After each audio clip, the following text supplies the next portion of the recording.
গেল কয়েকদিনের হামলা, পাল্টা হামলা, নানা যুক্তি, প্রিএম্পটিভ অ্যাটাক এসব বিষয় পর্যালোচনা করছিলাম। একটি বিষয় মাথায় আসলো, সেটি হচ্ছে তেহরান থেকে তেল আবিব আকাশপথে দূরত্ব 1500 কিলোমিটারেরও বেশি। এখানে পৌঁছাতে আপনাকে অতিক্রম করতে হবে ইরাক, জর্ডান, সিরিয়ার আকাশপথ।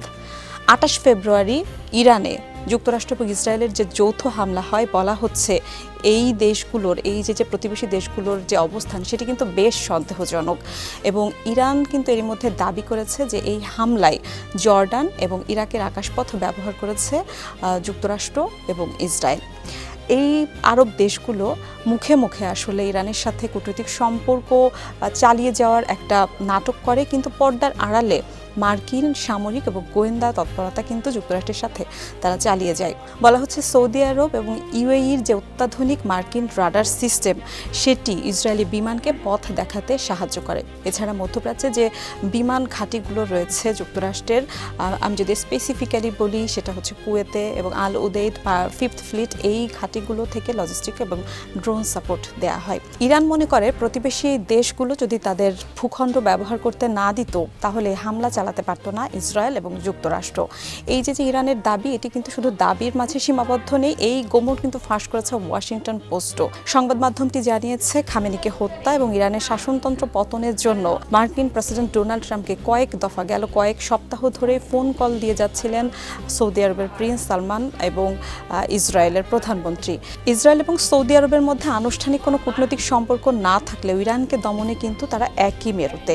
এবং এই যে তাদের আরব দেশগুলো যে দ্বিচারিতা, এই বিষয়গুলো যখন আসছে তখন একটি বিষয় আসলে আলোচনা না করলেই নয়। একটা সময় আমরা দেখেছি প্রথম বিশ্বযুদ্ধ, দ্বিতীয় বিশ্বযুদ্ধ, কোল্ড ওয়ারের সময় আসলে আঞ্চলিক শক্তিগুলো কিন্তু মাথাচাড়া দিয়ে ওঠে এবং আঞ্চলিক বিভিন্ন সংগঠন কিন্তু এই পরাশক্তির প্রভাব থেকে মুক্ত হওয়ার জন্য বিভিন্ন সংগঠন গড়ে ওঠে এবং তাদের প্রভাবও আমরা দেখেছি বিভিন্ন সময়। আমরা দক্ষিণ পূর্ব এশিয়া, দক্ষিণ এশিয়া, ইউরোপে বিভিন্ন আঞ্চলিক জোট দেখেছি, কিন্তু এই সমসাময়িক সময়ে কিন্তু দেখা যায় যে আঞ্চলিক যে বিভেদ, এই বিভেদগুলো কিন্তু আরও বেশি মাথাচাড়া দিয়ে উঠেছে, যার জন্য আঞ্চলিক জোটগুলো কিন্তু খুব একটা কাজ করছে না এবং এটা মধ্যপ্রাচ্যে আমরা খুব বেশি দেখেছি। এই অঞ্চলের দেশগুলো নিজেরাই নিজেদের মধ্যে প্রতিযোগিতা করে এবং নিয়ন্ত্রণ প্রতিষ্ঠার চেষ্টা করে, যার সুযোগ কিন্তু যুক্তরাষ্ট্র নেয়।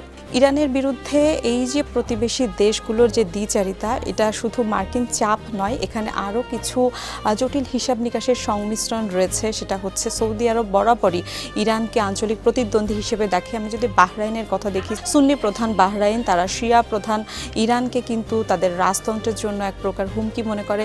তাছাড়া মধ্যপ্রাচ্যে বেশ কিছু প্রক্সি গোষ্ঠী রয়েছে, হিজবুল্লাহ, হুথি, এই গোষ্ঠীগুলোকে কিন্তু ইরান মদদ দেয় এবং এই দেশগুলোর সংখ্যা, যে গোষ্ঠীগুলোর কারণে ইরান কিন্তু এই অঞ্চলে আরও বেশি প্রভাব বিস্তার করতে পারে। বাহরাইন, কুয়েত, এসব দেশগুলোর দিকে তাকায়। যুক্তরাষ্ট্রের সাথে তাদের সামরিক, অর্থনৈতিক এক সম্পর্ক রয়েছে, অস্ত্র ব্যবসা একটা বড় বিষয়।